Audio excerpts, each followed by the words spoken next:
Magandang araw po. Magluto po tayo ng paksiw na pata. Ang ating mga sangkap: pata ng baboy, paminta, bawang, sibuyas, bulaklak ng saging, nor cubes, etching, suka, toyo, Mang Tomas. Luto na po tayo, samahan nyo kami. Ng mantika. O yan, mainit na ang mantika. Lagay na ang bawang.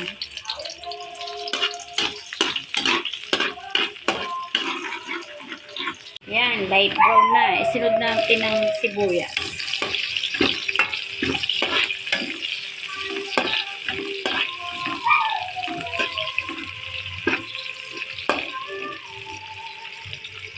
Sunod na natin ang pata.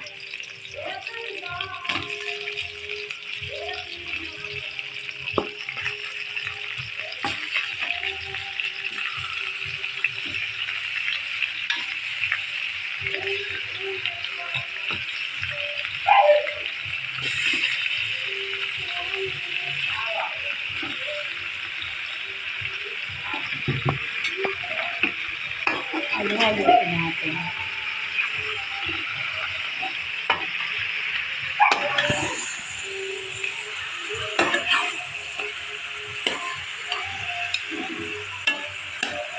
Hayaan natin na isang kutsa. Takpan muna natin.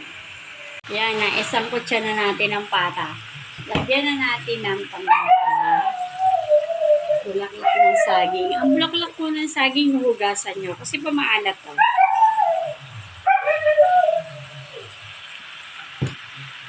Lagyan na natin ng suka,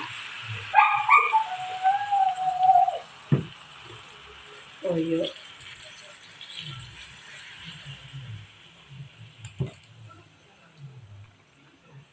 apat na tasang tubig. Hayaan po nating kumulo. Takpan po muna natin. Lagay na natin ng nor cubes.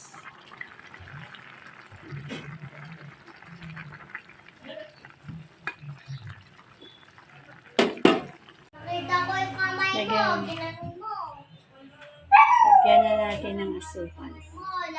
Pampaalis ng asin yan, pampabalance ng lasa.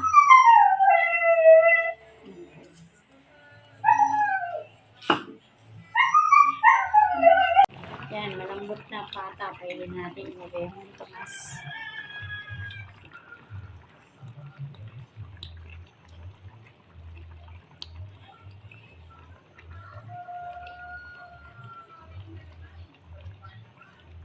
Hayaan natin ng kumulo-haluin natin.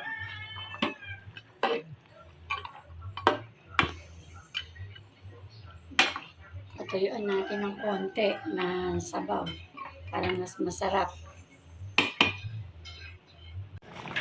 Okay, luto na po ang pata ng baboy. Pwede na po tayong kumain. Bye!